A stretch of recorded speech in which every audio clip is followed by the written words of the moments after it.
Now there was a couple adjustments I want to make, and one is the clutch. And it appears that I'm not using the clutch sometimes when I actually am. It's just not stopping the spindle.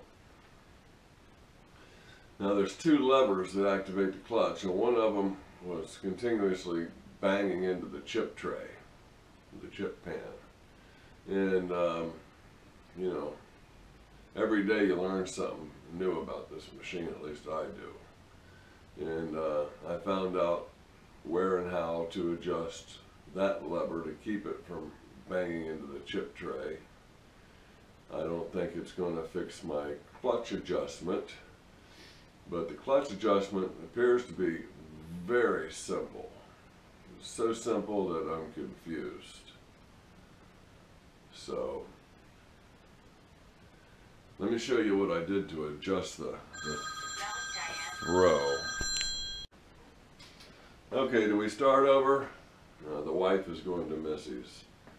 I was going to show you where I adjusted the throw of that clutch lever. So let's get down here where we can see both of them. Okay. So this is the lever I was talking about. Now it's down all the way. Now I am almost 2 fingers from the chip tray, and that is fully engaged this way, fully engaged this way, and I am not interfering. I got all the travel. Well, maybe I can afford to adjust it back the other way a hair, but I think I'm engaging it, touching that, and it's already there. So let's just let that go. So you can see we got the saddle off, and I've brought the drift back in. And after a few minutes, let's get you right in there. After a few minutes, I'm able to get that thing dead on, or as they say, dead nuts on. George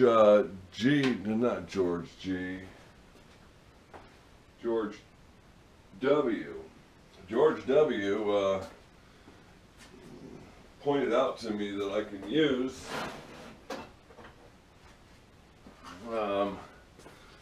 my tooling from my tailstock tooling anyway, from my mini lathe, and he suggested I get on eBay and buy a MT3 to MT2 collar, and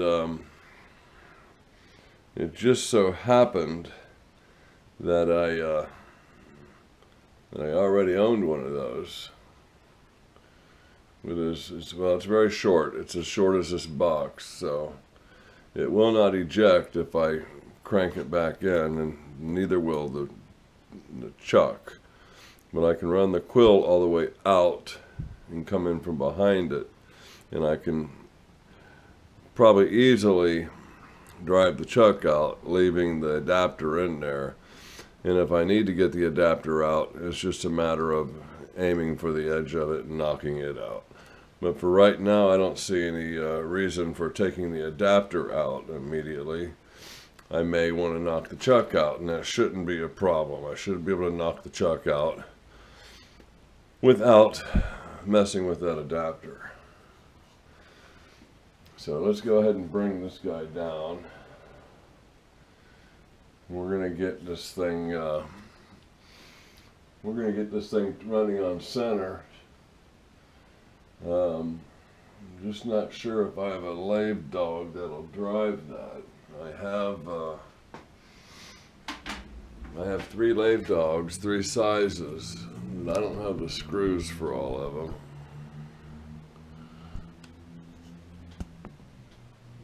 There you can see them up there. So that the very biggest one obviously won't work. The very smallest one, like, it looks like that's too small. That's probably 1.5 inches. And the center one is just right. So we'll find a screw for that, and that might be a bit excessive, but maybe not. You know, that's what they used on these machines. You notice that the tailstock does look a little different. The handle's not quite as blue as it used to be, nor is that.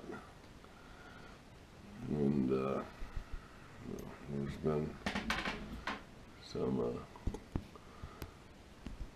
you know, I took the saddle off of this thing and actually ended up with some time on my hands, you know, waiting for the felt cartridges to replace the ones that are in here now. I'm not sure if they're actually called cartridges, but I think you guys know which one I'm talking about.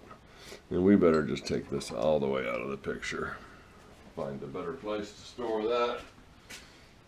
Over on the 8-inch drill press.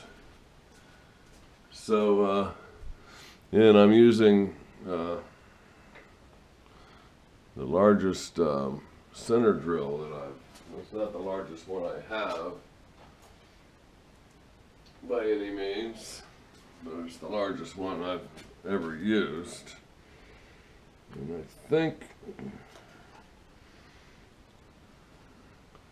think this number 7 might be my largest one, but I should probably just send that on to Brian or A-Bomb, because I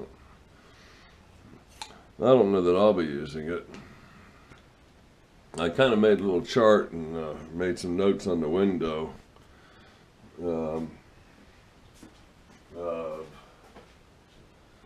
Just a reference to, you know, with the bottom of the jaw here aligned with the bottom edge, you know, what dimension is that? And with the bottom of the jaw here up at the first line, what's the dimension there? And I went back about 6 inches. And then again, I wrote that all on the window pane, and then I soon after covered the window. Yeah. So I'll have to go outside to learn to read backwards and transfer those numbers onto my new window shade. Now, the wife was kind of concerned about, you know, people being able to look in here and see all this equipment and maybe, you know, have bad intentions. And I don't know, I'm usually out here at 5 in the morning, at 4 in the morning, and it's probably not a great idea to advertise my presence out here. Okay, well, let's go ahead and fire this thing up. We're going to be drilling. So let's just go at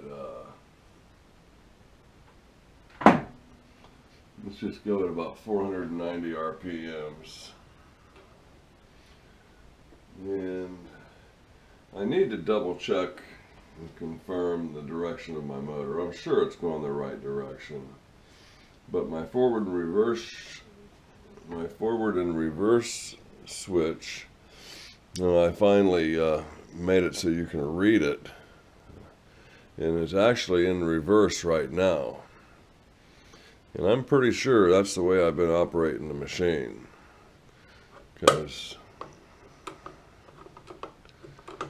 that just doesn't look right. This looks more familiar to me. So I'm going to pull the cover off of the belt housing. just to reconfirm. Okay, we're going to have you check that with me. Up on top here, there is a tag, and it says revolutions per minute. And there's two numbers. There's an 872 and there's a 436. And the reason there's two numbers is because this is a 2-speed motor. Okay, we are looking for the pulleys to turn, this top pulley to turn in a clockwise direction. So if you will confirm that for me. All the belts look good, considering.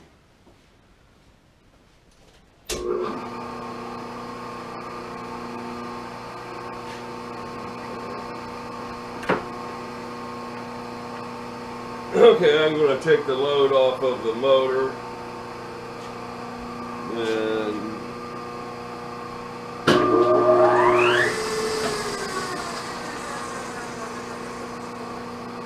so we can all agree that is going clockwise. Now let's go look at the chuck. Okay, nothing has changed other than I engaged the gearbox.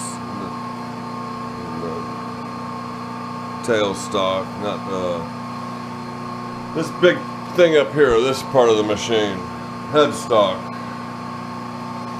So we want to see this obviously going that direction.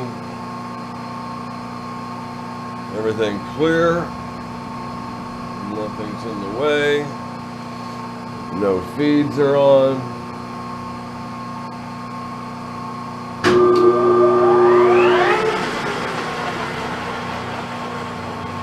Okay, now let's switch it. This is obviously wired up backwards. Let's hit on it. Now it's on forward.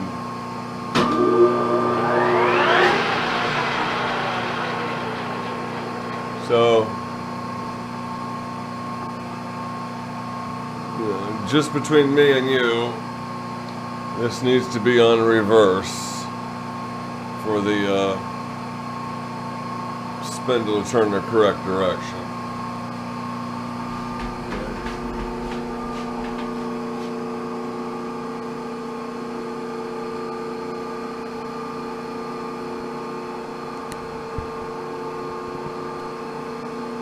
Okay, and lock the tailstock down. Better do a better job than that.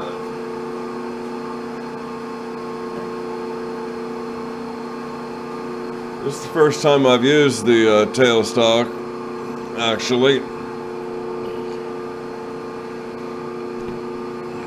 Okay, the tailstock itself is locked to the table, and the quill is unlocked.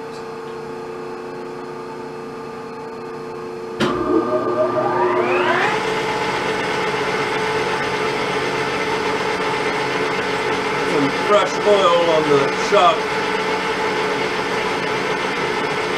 letting me know it's there.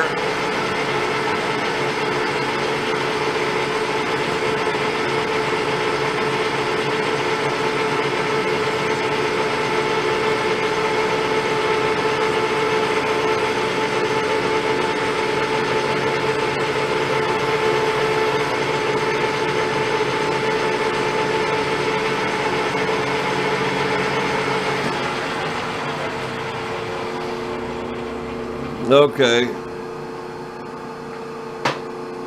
now let's go. What I'll do next is, no, I don't know what I'll do next. What we're going to do next is go take a look at this clutch. Okay, so first I'm going to get the instructions and read them to you. Okay, it even has a little picture, and like I said, this thing is so simple that I don't understand it. It says remove cover to adjust clutch. Number 1, locate 5/32 pin wrench hole in cam plate. 2. Forge, F-O-R-G-E, pin wrench inward to disengage cam from notched plate. With the pin wrench in place, move the cam plate 1 notch at a time against the cam to tighten or away from the cam to loosen. Okay, now I feel like I you know, oh, that's perfectly makes sense. I can do that. And I see the pin wrench, and it's got to go in at an angle. And I do see some plates in there that have teeth. Very, very fine increments. But which way do I need to do it? Do I need to tighten it? So if I'm not getting full action on the clutch, I imagine I need to tighten it. Tightening it will give me, it should be more responsive if I tighten it, I would think. Okay, and guess what? I figured it out. And Fred, I hate to tell you this, if it wasn't for me getting this drill bit stuck in there, I had to go get the vice grips. And then and only then did I discover that the pin wrench goes in there, you turn it, and those, they open up. See them, the teeth in there? Yeah, you can see that. So I've already advanced it, probably 2 notches. I turned the shaft clockwise. So we're going to lay the plate back over here and give the machine a little run. I use this drill bit because it just happened to be the 5/16, whatever, the right size, 156 thousandths or something, whatever it was. But if it wasn't for me getting that jammed in there and having to resort to locking pliers, I never would have discovered how to use the pin wrench. So that's how you do it. You hit and then I can grab the shaft here and give it a spin and do it notch by notch. So now that you see what I am doing, well, we'll see if we can leave the camera where it is, maybe. No, there's no sense in that. Accidents are bound to happen.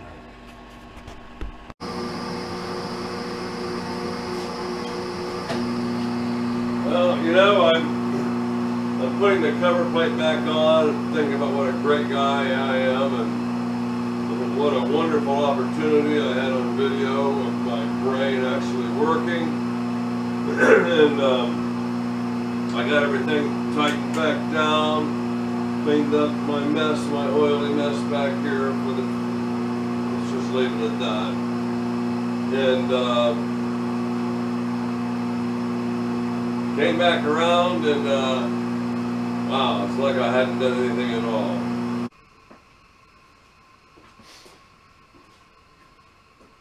Kind of an unwritten rule here.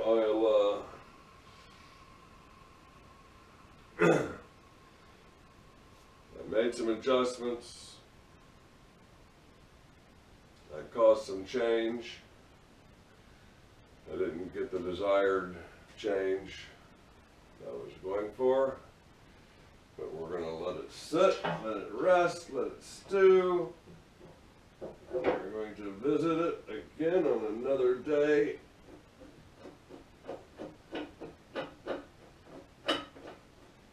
Because before today, I was reaching out desperately for someone to interpret those instructions for me. And then it just so happened that my brain was caught functioning on video, and I did figure it out. this not working or not working has nothing to do with my ability to make the adjustments. Could it be that there's no adjustment left? The plates are wore. That's possible. Could it be that this thing just likes to take changes a little at a time? And maybe